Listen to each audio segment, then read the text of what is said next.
Okay, the mission is 8 months on a motorcycle, 60 plus hikes, 15 islands that have ferry crossings, and I have to make everything fit.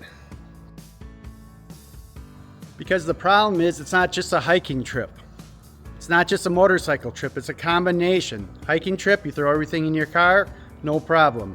A motorcycle, you don't have the space. This is my Gregory 75 liter. There's no way that's gonna go on a motorcycle. So this is my typical motorcycle build out or load out when I am traveling. I have the tank bag, I have the duffel bag on the seat, and I have the panner set, and I have a top case, of which I will run a 50 liter top case when traveling. Middle ground, in this case it's an Osprey 55 liter. Basically it's a 40 liter with a 15 liter day pack.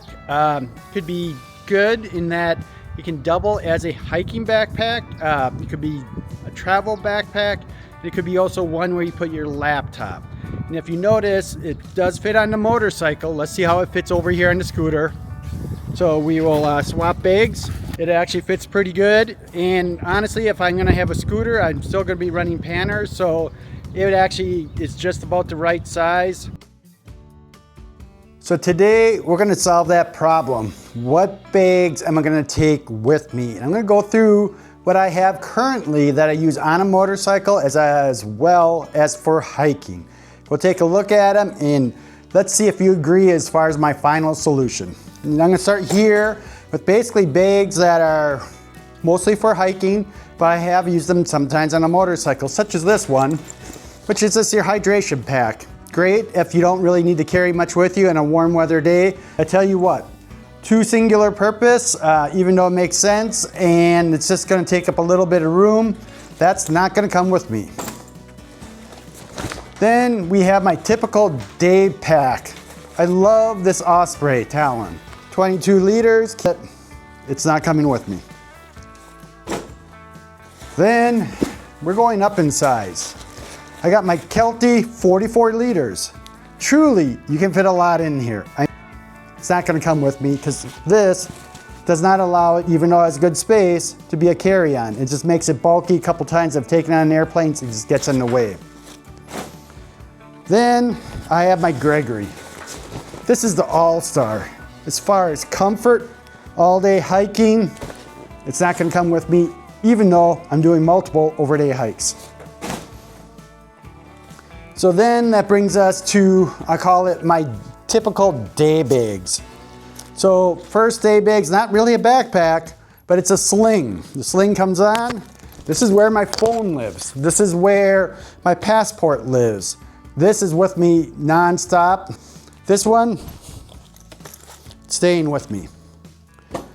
Then I have your typical kind of attaché type case. Comes dead weight on a motorcycle. It's not coming with me.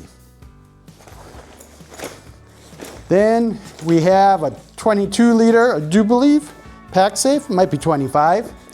This might be a winner, and the reason why is I'm gonna be on a scooter probably in the Philippines. I'm not gonna have that tank bag. This will be acting as a tunnel bag sitting between my legs. It fits my laptop and all my electronics, main electronics can fit in here. I can also use it instead of a laptop as well as having a water bladder, which I prefer when I'm on my scooter, so I can drink, especially in the Philippines, it's gonna be hot. You're gonna be really warm.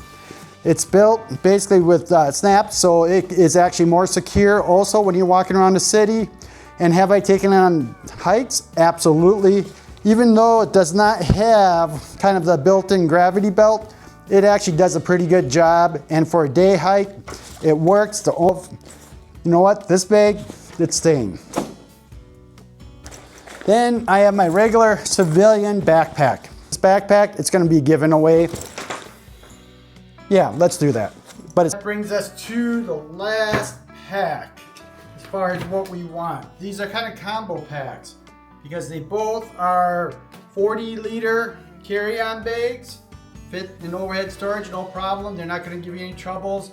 Plus they have detachable day bags. In this case, the Osprey, you got 15 liter detachable, 55 liters total. Basically this is big enough for my laptop, so basically I can carry that with me as my personal item on an airplane. Truly a little bit bigger, 40 liters plus 20. Honestly, it's a little bit deeper, so I think you can store even more than 5 liters more worth of goods than what you have in the Osprey. But this one's $80 more. Why? Because I got this one on sale. Even though I like it, this one, it's not coming with me. Okay, just a few hours later, and I am all in on the Osprey as far as my slow travel bag.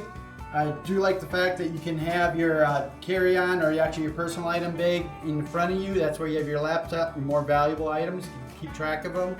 You can lock the 40 liter on the backside, so if you ever put that on plane in the overhead bin, basically it's good to go, and it should be legal as far as the airlines for size.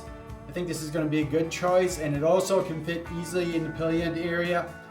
And one other item, this actually would probably fit on top of my motorcycle duffel I have.